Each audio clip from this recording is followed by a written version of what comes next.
It's that thrill of a new opportunity, of shared connection, of wrapping your head around how it all works. It's closing the pitch on a game-changing idea, the late nights spent with your teammates, and how industry shapes the world with each disruption, innovation, twist and turn. When we talk about business, it's more than just outdated corporate notions. It goes beyond water cooler conversations, 9 to 5s or profit and loss. It's fighting for the social and environmental impact of commercial decisions. It's learning the right questions to ask. It's finding the glass ceiling and breaking through. When we say business, we mean new models of enriched economies at local and global scale. We mean what's next for future skills, technology and beyond. When we say business, we mean it.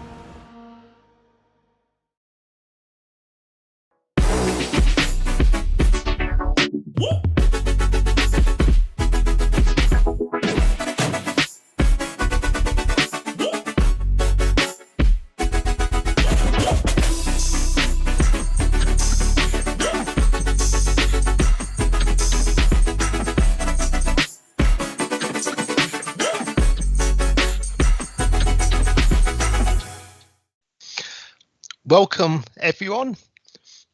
Welcome to the first day of the Victorian Government's Digital Innovation Festival. And today at RMIT, we have an esteemed panel talking about the state of cyber and Victoria's cyber innovation ecosystem. So in terms of today, how it's going to work is, there's a two-way opportunity. So we're going to be asking our panel a number of questions, and you in the audience will also get the chance to post your questions to the panel. So the panel today, we have Matt, Kirstin, Peter and Toby, and we'll formally introduce them and invite them to the stage in a moment. So I'd like to start first of all by undertaking an acknowledgement of country. We acknowledge the people of the Wuyang and Buyang language groups of the Eastern Kulin Nations, on whose unceded lands we conduct the business of RMIT University, and the lands that I'm speaking to you from today. As we gather virtually, we also encourage you to acknowledge the lands in which you are joining us from. We respectfully acknowledge the First Nations people of the 5 Kulin nations, their ancestors and elders, past, present, and emerging. So we're just going to start by just giving a quick overview of cyber and innovation in a Victorian context, and then we'll get to the interesting part of introducing the panel and asking the panel a whole series of questions around Victoria and our cyber innovation ecosystem. So Victoria is very much at the forefront of developing ecosystems and developing cybersecurity capabilities within Victoria, but also in Australia. And this is reflected by the actions of the Victorian government. In the 2021 Victorian state budget, a total of $300 million was invested in digital services as part of that budget, and that included 70 million for services. Victoria is part of an e-government initiative to develop a lot of online services in the relationship of government and citizens. We also saw 50 million invested in improving cyber security in the public sector, and we've also seen the Cyber Safe Victoria 2021 initiative, which I'll speak about in a moment. So in 2016, the Victorian government launched their first cyber security strategy, and that strategy was focused on improving the resilience and protection of the Victorian government and Victorian infrastructure, in particular critical infrastructure. That policy, that strategy is sort of coming to an end, and in 2021, this year, the second Victorian government cybersecurity strategy will be launched for the state, and this will have a focus on cyber safe Victoria, with very much, a focus of safety of citizens as well as businesses and government.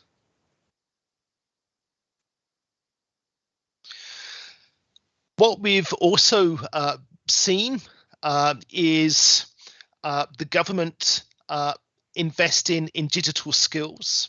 So in the 2021 budget, we saw 64 million being invested in digital skills and the job program, and the aim is to develop hubs where training courses in advanced technologies could be offered, and developing a partnership in those hubs between education institutes, academic institutions, and the private sector.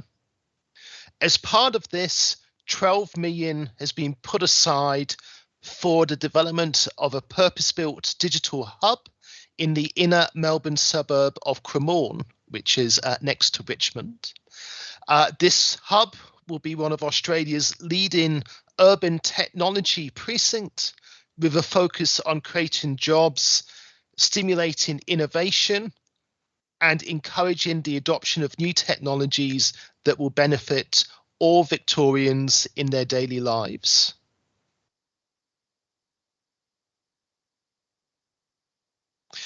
We've also seen the Victorian state government award RMIT 44 million to develop a new social innovation precinct, focused very much on the North Melbourne CBD precinct. And again, it's developing that area in terms of Lygon Street, Victoria, Swanston, Queensbury Street, with a focus of developing hubs in relation to research skills and new technologies. And other aspects include $2 million of funding for a project investigating the digital CBD after COVID, in terms of looking at the skill requirements and future technology requirements of what a digital city needs to have. So what we also have in RMIT are a number of other initiatives. We have the RMIT Activator, and we have the RMIT Cyber Ready Cloud Innovation Centre, a collaboration between RMIT University and AWS Amazon Web Services. So what I'd like to do is to welcome our panelists to the virtual stage. As many of you are experiencing in our COVID era, we're not able, to have physical activities, but what we are able to do is have these virtual activities and use the technologies to bring together speakers in this collaborative manner. So the first panelist I would like to invite to our panel is Matt Salier. Matt is the director of the RMIT Activator and the RMIT Cyber Ready Cloud Innovation Center.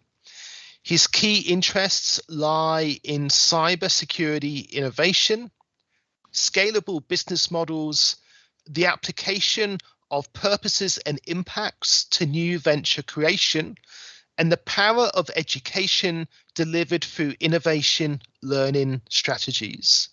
Welcome, Matt. Thanks, Matt. Great to be here. The next panelist I'd like to invite to the stage is Kirstin McIntosh. Kirstin is the head of partnership for CyRise. CyRise is Australia's only cybersecurity venture accelerator, and at CyRise she works with some of the most technically adept and ambitious minds of the cybersecurity community.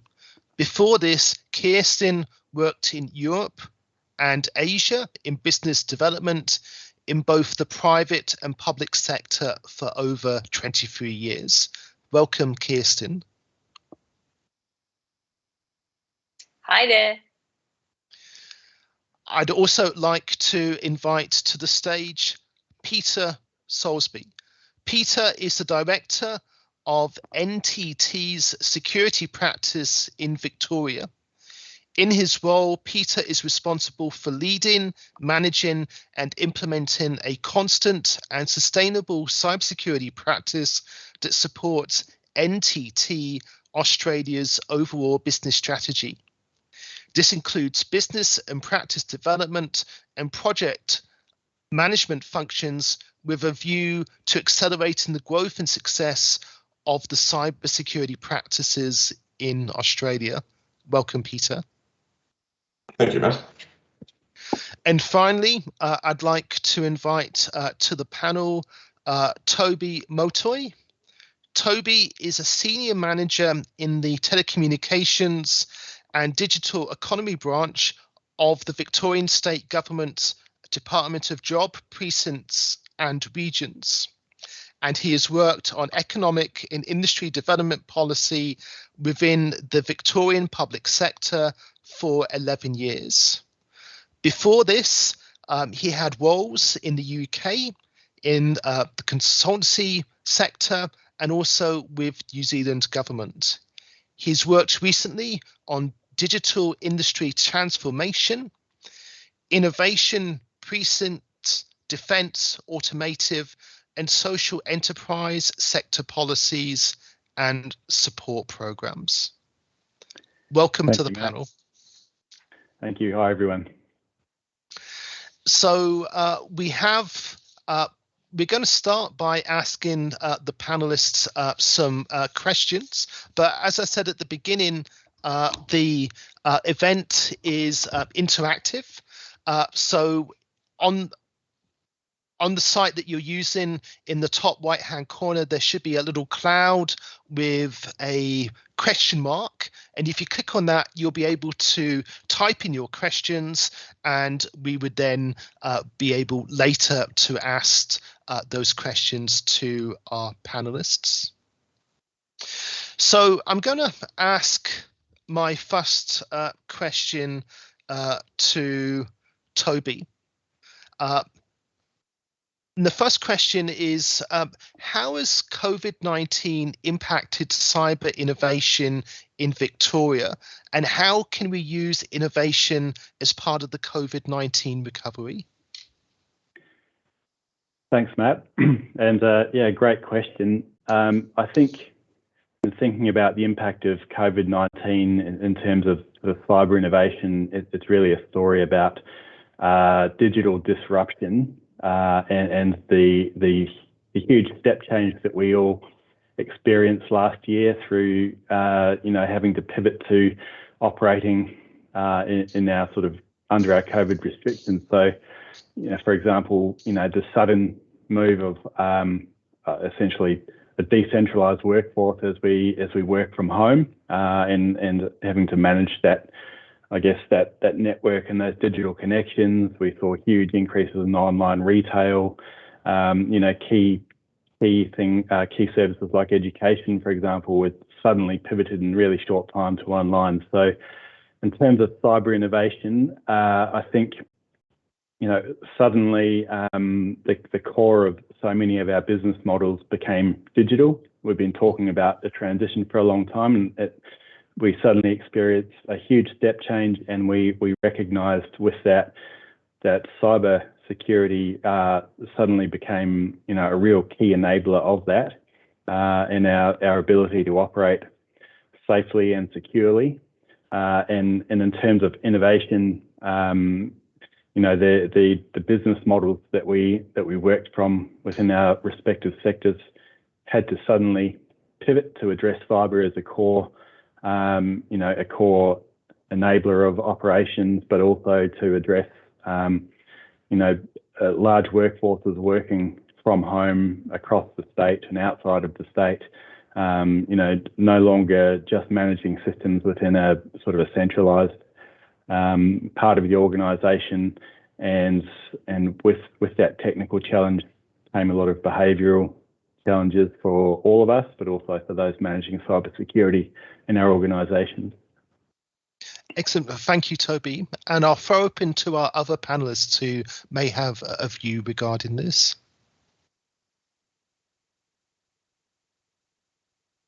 Yeah, just to sort of echo those sentiments, Toby. So, that shift and the fundamental change in the way we work as businesses and distributed workforces and access to different systems and applications.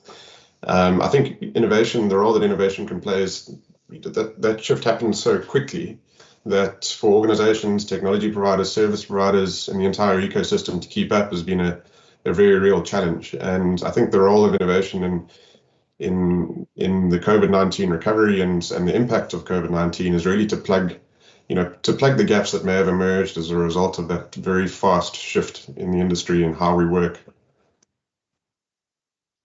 Thank you. Yeah, I'd agree with that, Peter. I think as well that there's still a settling that needs to occur. Like all these new platforms and players and approaches have sort of sprung up, and at some point there'll be I mean, look at what we're doing today on Teams. It's become a much more robust, much more user-friendly, has a distance to travel, perhaps still much more user-friendly platform than it was, and there's scores of others. So I think there's this other piece around, to riff on what you said, Toby, as well, as we grapple with what will be a permanent shift to some level of distributed workforce constantly. How do you manage the right tools to be as safe and secure as you can be, but also, derive those efficiency benefits, those other benefits that have come from what's been a really, really problematic time for most people.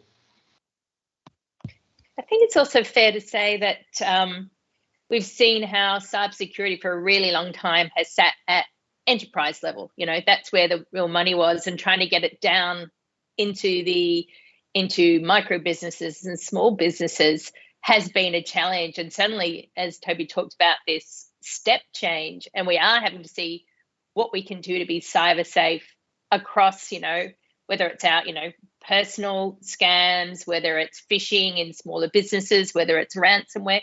We're seeing all the problems that were sitting at the high level now having to be addressed at a different level in smaller businesses, which is a huge opportunity for innovation. Thank you. And my next question is for Kirstin and Matt. What do you think is so unique about Victoria's cyber innovation ecosystem? I'll go first, Matt. Yes. Go for it. I'll say that, we have CyRise here. We are Australia's only venture accelerator, and we've been here since 2017. And we were established partly because Victorian government at that point in 2016, 2017 wanted to invest in cybersecurity. So we're kind of ahead of the curve in that way. And, you know, if I look at all these startups that are coming through CyRise, at the moment, we've had 27 startups walk through experience our CyRise Accelerator. Half of those have come from Victoria. Yes, of course, we want them to come from anywhere in Australia. At the moment, we do have that strength. And I think, you know, Matt will obviously talk about the university sector and what's happening there. But we do have in Victoria a really strong ecosystem of startup founders. There are 20,000 founders, not just in cybersecurity, at the grassroots community level that Startup Victoria and other groups have been established to foster, and these are flourishing communities. And this is the biggest startup community in Australia.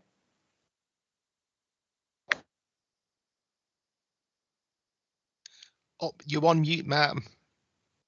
Sorry, my first dot point on this one as well was CyRise, Kirstin. So you'd be happy to know that. But it's genuinely an incredible asset for Victoria to have, and that foresight is well regarded. Absolutely, I do feel, you know, the state as a whole has been a little bit behind some of the other states in how government have coordinated their strategic approach to it, and I'm sure Toby will talk about how that's accelerating now, which is terrific.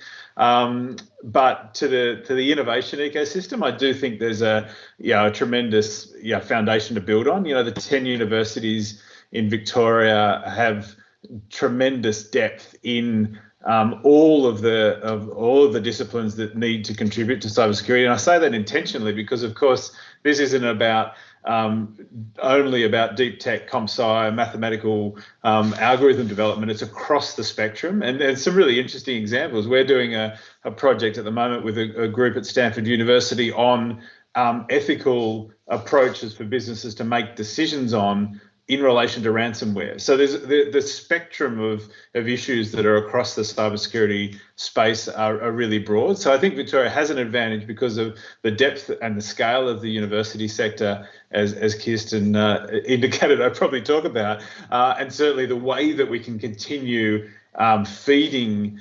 knowledge and feeding skills into that broad cross-section of disciplines. It isn't just about great computer scientists. They're absolutely critical, building the new startups and the new talent contributed to the industry sectors that need it. It's this much broader piece. It's about design. It's about policy. It's about business models that enable that to come to the fore. So I think there's a real catalytic effect that COVID-19's had. That startup and innovation ecosystem has been really well placed to really capitalise on that for sure.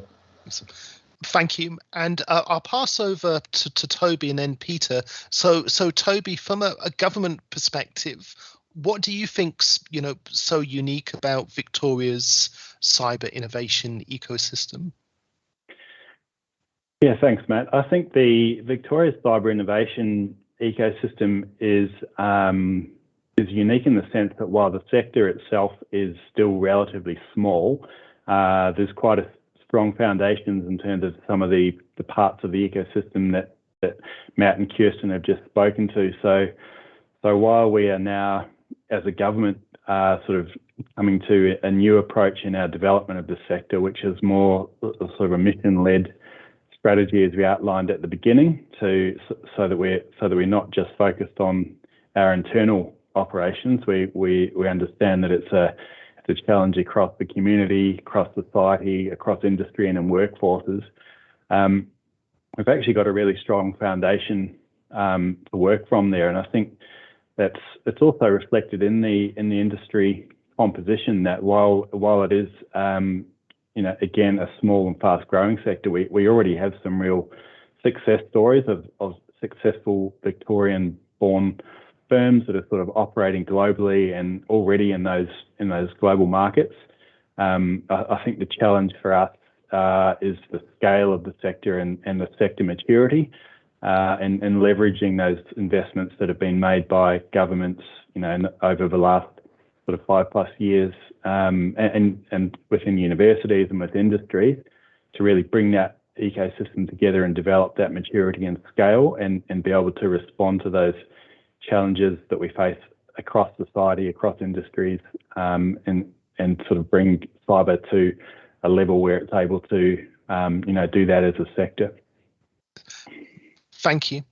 And Peter, from an industry perspective, and again, representing NTT in Victoria, what do you see as being very much that sort of uniqueness of Victoria's cyber innovation ecosystem? Matt, and Kirstin touched on this earlier with CyRise and founders of, the number of founders that we have in Victoria. For me, what's really pleasing to see in Victoria specifically is the genuine want and willingness to get involved in the cyber ecosystem, the innovation ecosystem. And, if I contrast that, I come from South Africa. South Africa's got a similar sort of, propensity to build new interesting businesses, lots of startups coming out of South Africa of interest.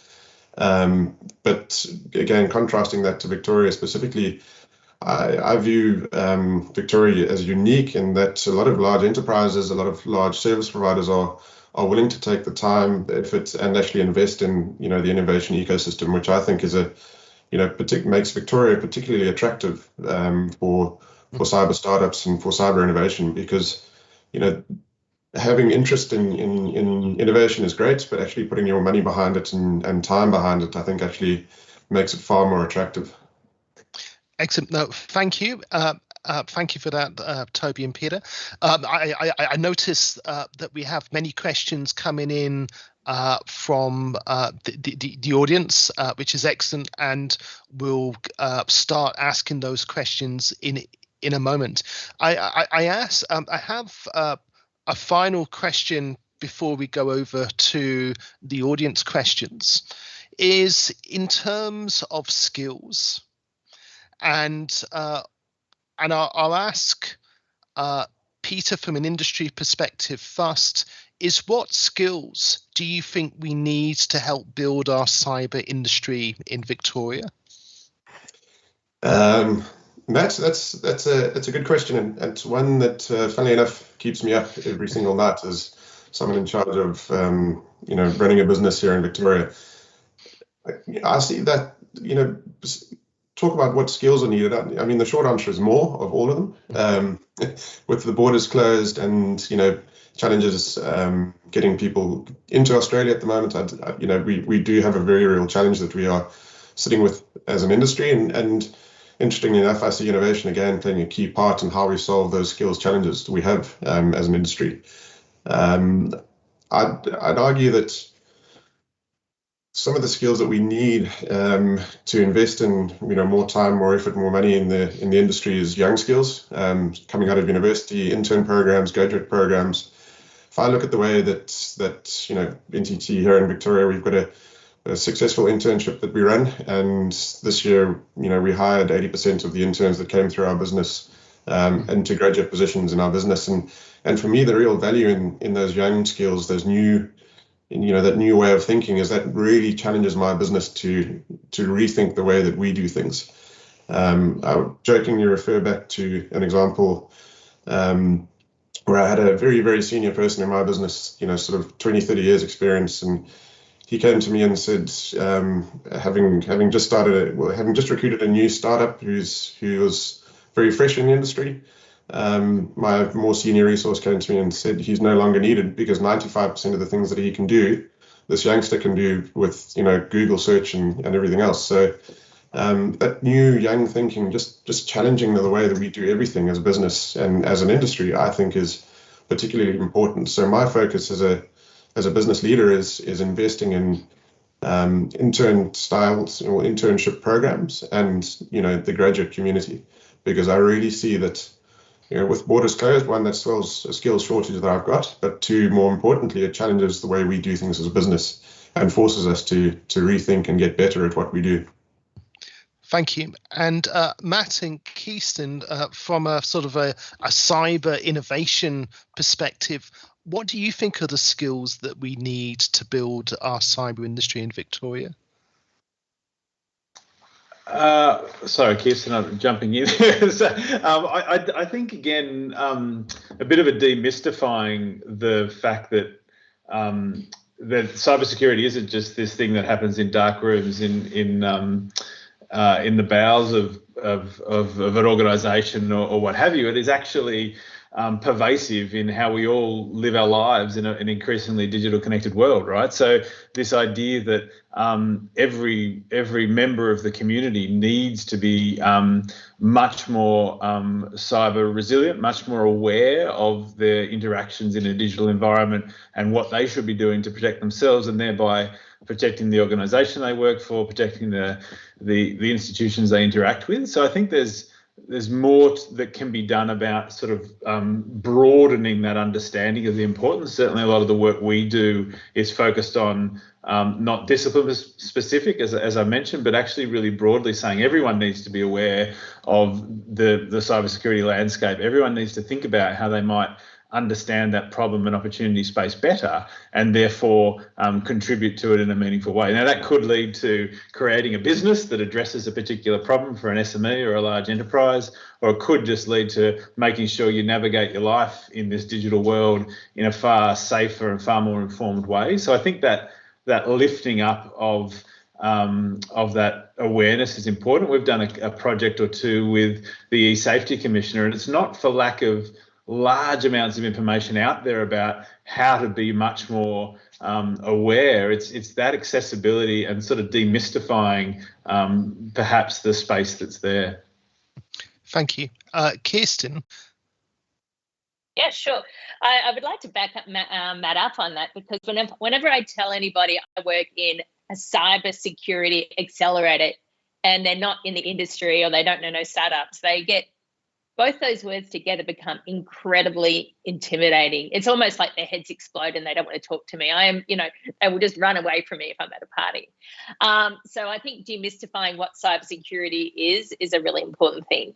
But the thing I'm most excited about, and Peter will probably kill me for saying this, sorry, Peter, is that I want young people to be thinking about entrepreneurship and startups as a career. So sorry, Peter, sorry about that, because we do see a lot of entrepreneurs in cybersecurity, and they have 10, 15, 20 years experience, which is great because they really understand the problems that are sitting in the industry. So that means there's quite a high barrier to entry. But cybersecurity is a really attractive field for every single university student. You do see a lot of people actually moving into the field because there are skills, but we don't see a lot of them sort of trickling through to becoming more founders. So I'd like to sort of pull a few out of the industry and those industry paths and seeing it actually as a legitimate career path going forward. Thank you. And Toby, from a government perspective, what skills do you see are important for Victoria to build our cyber industry? I think the way that we're thinking about skills is probably just to expand our approach to what we typically think of as being cyber skills. So we've got our core sort of technical skills that most people probably default to thinking about, and those are that's a real key challenge for us to build our capabilities and our capacity in that space. But also, as importantly, our leadership and our management skills, our ability to manage change in organisations and to influence behaviours and to communicate the importance of cybersecurity. So more of sort of a leadership, management and softer skills challenge there that we need to sort of skill up our existing leaders in those spaces, as well as our sort of cyber specific, technically skilled leaders. And then there's also the sort of baseline level of skills and understanding across community, as we've sort of, as we've spoken to, all of the, I suppose, the technology and the processes and the systems that we put in place are all reliant upon people at the end of the day to be aware and to sort of play our individual parts in being cyber resilient and cyber secure. So in terms of what we're doing in Victorian government to sort of boost that pipeline, we've got our traditional Cert 4 qualifications coming out of TAFE, the digital jobs program that you spoke to earlier, really focused on transitioning our existing workforce into cyber careers to bring those complementary skills that they may have developed in other sectors. And the other real opportunity is around diversity in the sector, and the cyber sector, as probably the wider tech sector in general, has really low female participation. So while we're looking to boost our pipeline, our capabilities and capacity, and also broaden our understanding of the skill sets, there's a real untapped level of potential there to sort of increase the gender balance in the sector and bring some new strengths and backgrounds as well. Excellent. Thank you for that, Toby. So we're now going on to the questions that have been posted from the audience. So the first question is to Kirstin and Matt. And it's about what additional support do you think government, enterprises and experienced professionals can bring to the table when it comes to innovations in Victoria?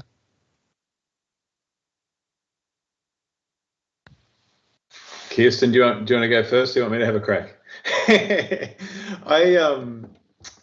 I'll jump in seeing you nod. Look, I think one of the big levers, and Toby's right about that digital jobs program. RMIT is one of the providers alongside La Trobe and Monash, and then private providers like CyberCX and others. There's huge uptake in that program. The cyber stream has seen a large number enrolled in it as well. So I think there's a real there's a real move towards people acknowledging that these types of skills are going to be really powerful into the future. What else I think could be enabled is, procurement is one of the things that moves the needle significantly, particularly for those early stage startups. And I'm sure Kirstin will have more stats than I do on this, but the barriers for these emerging innovative startup and scale up companies within our ecosystem to actually start to get traction with particularly government and large enterprise in their procurement policies is really something I think you can actually create a massive impact from with only slight changes to policy settings and only slight changes to those what are generally quite conservative settings to that. So I think that's one thing. The digital skills, digital jobs program that DJPR are running is another one around the skills transition piece. And I also saw in another one of the questions that this almost education approach to identifying that cybersecurity is actually far broader. I liken it to sort of the space industry. Everyone thinks about rocket fuels and rockets and going to the moon, but it actually covers the gamut of every discipline that you could imagine, from very deep biology to policy to everything in between. And cybersecurity is very similar, a foundational platform technology that critically can be deployed in every sector, or needs to be deployed in every sector. So I think a level of raising the awareness of that, demystifying it, and again, to Kirstin and my comments earlier, those combination of cyber and security kind of makes people step back and be a bit concerned. So some sort of approach to demystifying that is great. The final thing I'd say, ASD are running a great program on cyber education for teachers, for primary and secondary school teachers, on how to bring cybersecurity concepts into curriculum. And I think that is another one where you can dramatically move the needle on both demystifying the space, in highlighting its importance and breadth, but also starting to channel that problem opportunity space to the emerging talent, these students that are coming through, to see it as a potential career pathway. So there's a few threads there for me. Thank you. Sure. Kirstin. Great. Thanks, Matt. And thanks, Matt. For me, you're not going to be surprised to hear that I'm going to totally back Matt up on procurement. This is one of the hardest things for a startup, particularly an early stage startup. They have left the job, they actually have a limited runway of money and time before they know whether their job is going to be successful. So having those key first customers who can take them and start to change their trajectory is what really moves the needle for them. And I would love to see more government customers, whether it's state government, whether it's councils, whether it's federal government, actually being willing to work with startups. And I totally get Matt's right in that the risk profile of public sector organizations means that this is hard. It is hard, you are spending public money, and we get that. But if you can help a startup by changing some of the procurement hurdles that are there, that is transformational. And when we do have, Victoria's got 300 million to spend in the current budget. I would love to see some of that going into working through a procurement process which is friendly for startups, because it sends such a strong message to the market. And we have world-class talent here. And if we can reward it and recognize it and show them that there are homegrown customers, this is going to be their global platform. So some of, I know that Matt, you've already worked with Since Security. They're on the CISRE board with you. And we've got Sidearm Technologies who are changing the way that they, government security operations centers in security incidents. They can do that. We've got Retrospect Labs who are already helping DFAT. We have 2 teams in our current cohort, Trailed and DroneSec, who are doing world-leading and really interesting things that can help small business and help business. To have that government support behind them really is just a game changer. Thank you. And I'll throw open to Toby and Peter. Yeah, thank you. I think, government procurement is clearly a big opportunity for the cyber sector, and it's something that we hear back from our stakeholders, across the board, from startup SME through to large firms. We certainly recognise in the new forthcoming strategy that industry is going to be a key partner to achieving the government's ambitions around cybersecurity more broadly. So the capability of our sector and our workforce and our, including startups and SMEs, are going to be a crucial part of achieving the broader vision. So in terms of capabilities and opportunities, we certainly want to make procurement, as simple as possible to allow government to identify and partner with our sort of leading cyber firms, and noting that the characteristics of the sector are that it is a young sector and there are a lot of small, recently formed and fast-growing firms. I think to leverage that capability, that will be a key part, both in dealing directly with government, but also building skill sets around, the potential for smaller firms and enterprises to partner and to work with larger firms and to access government procurement opportunities through, a variety of channels. Thank you. And Peter, do you have a final view regarding this?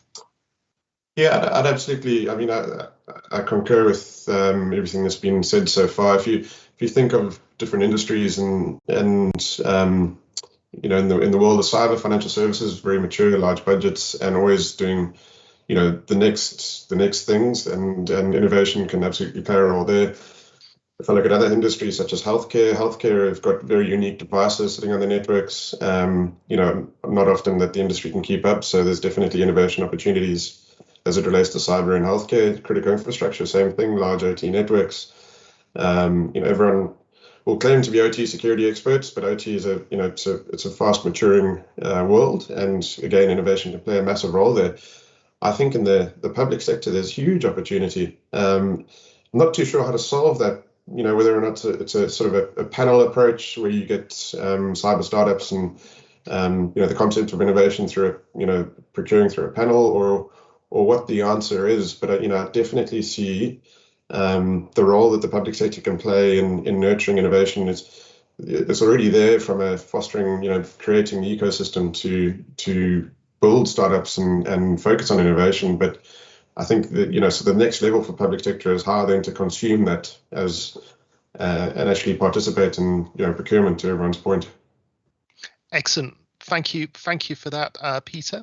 I'm going to go to one of the most popular questions. So people have been voting these questions up, and I'll ask Toby and Peter first, and then Kirstin and Matt.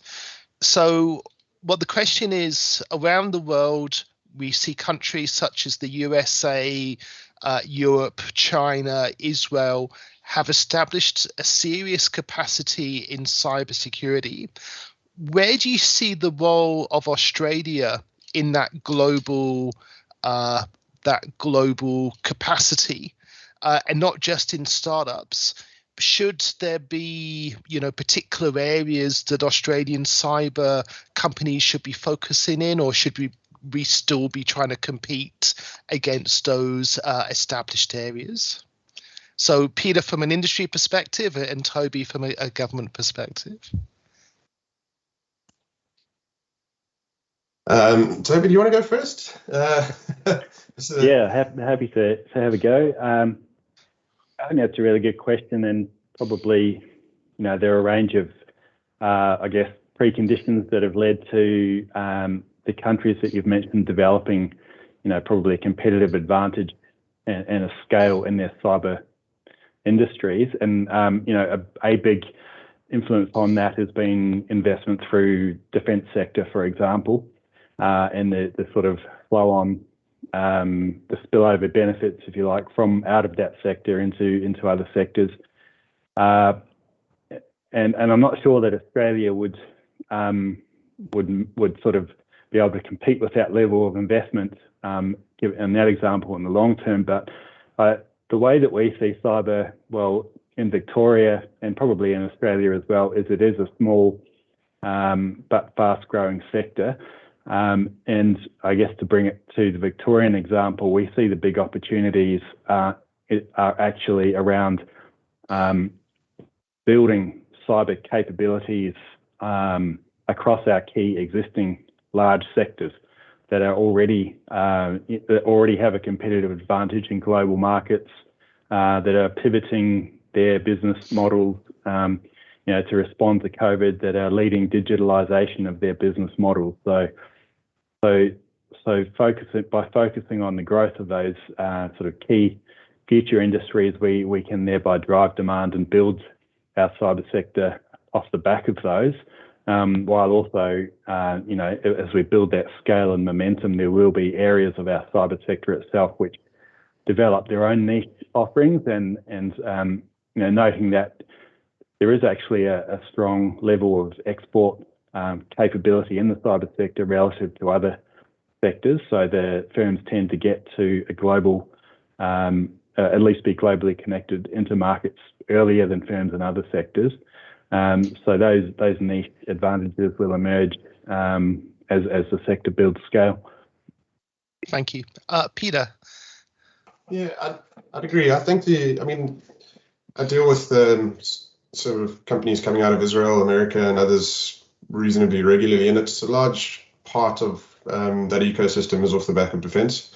So the skills coming out of defence forces then launching their own businesses, and to Toby's point, it would be a challenge, I think, for us to compete with that approach.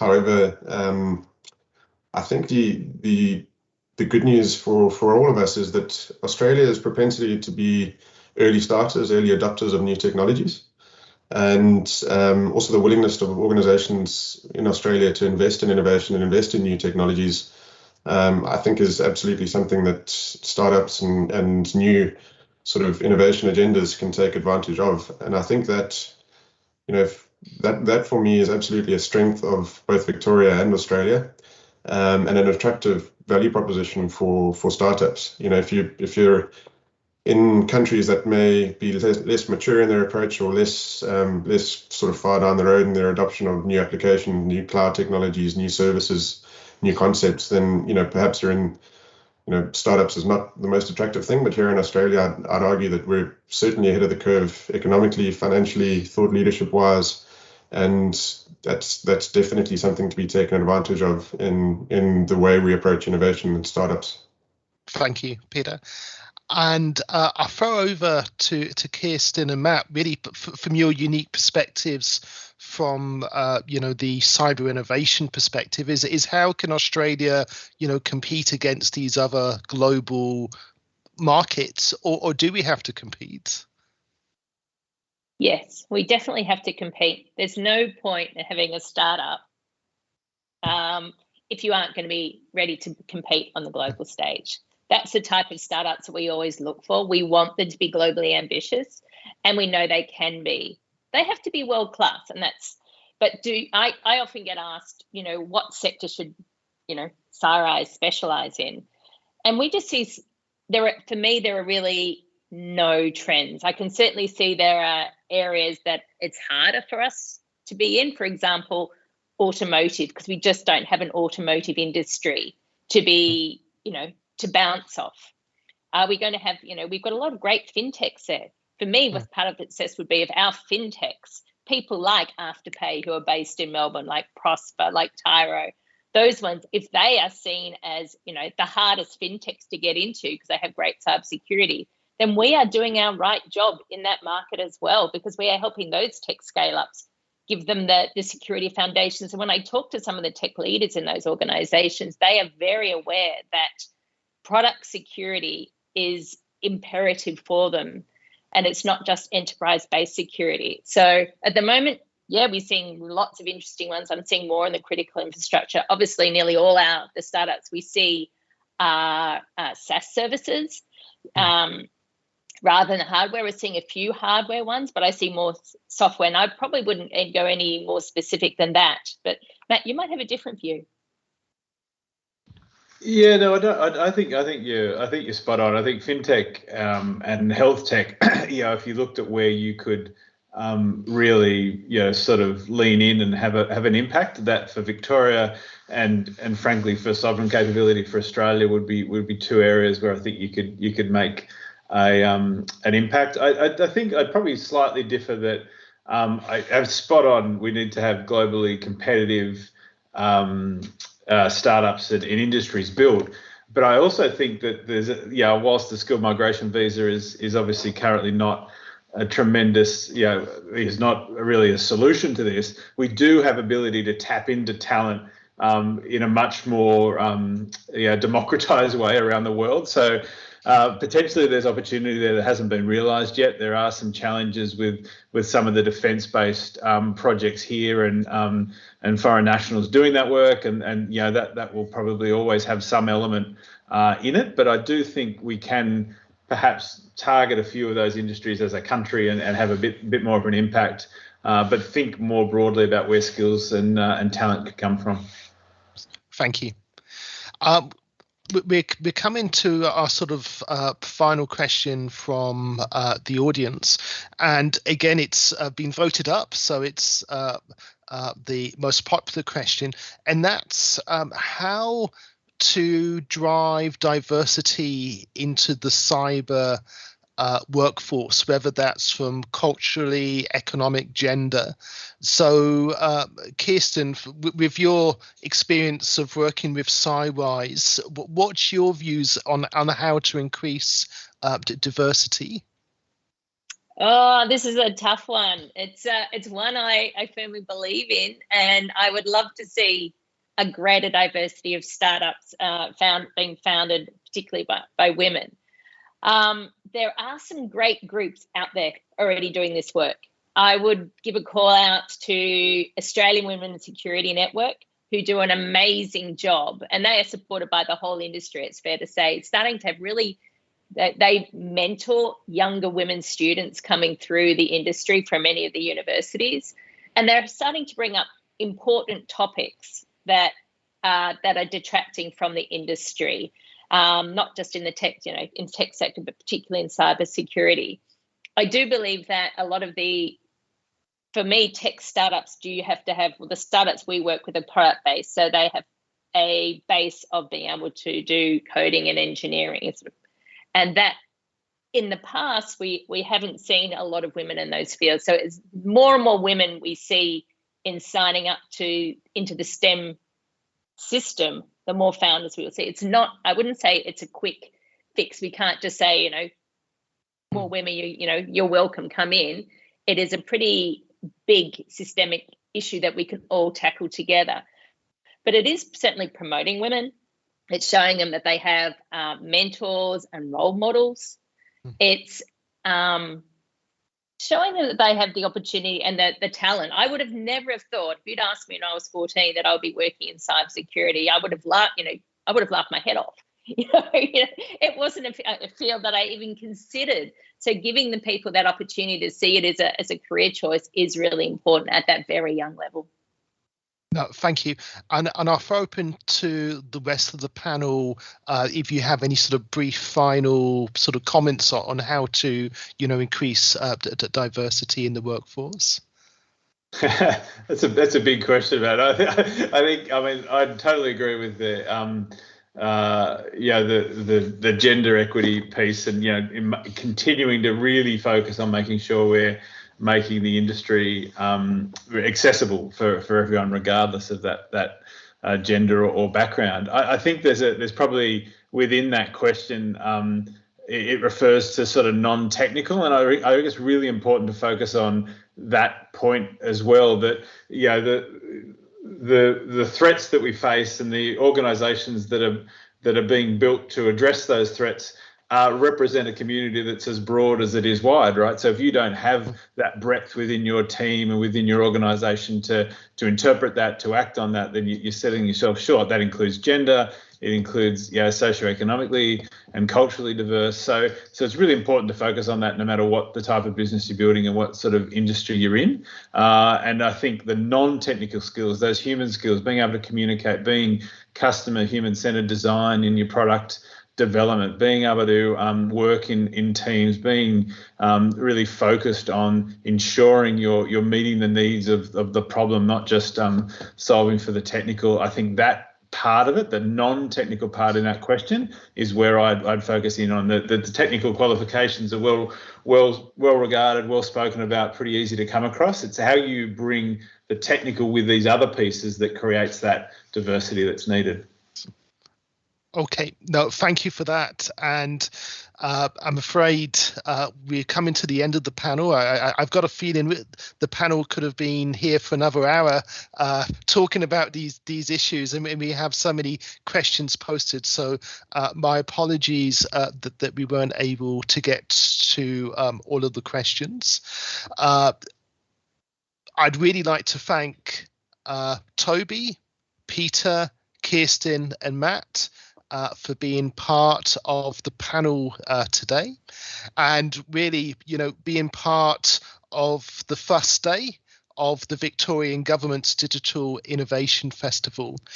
If you want to know more or want to get involved with RMIT's cyber activities, please, whether that's from a innovation perspective or research perspective, please reach out to Larky. His email address is on the screen, and he's the Deputy Director of the RMIT Centre for Cybersecurity Research and Innovation. So I hope that you are able to attend other events during the Digital Innovation Festival.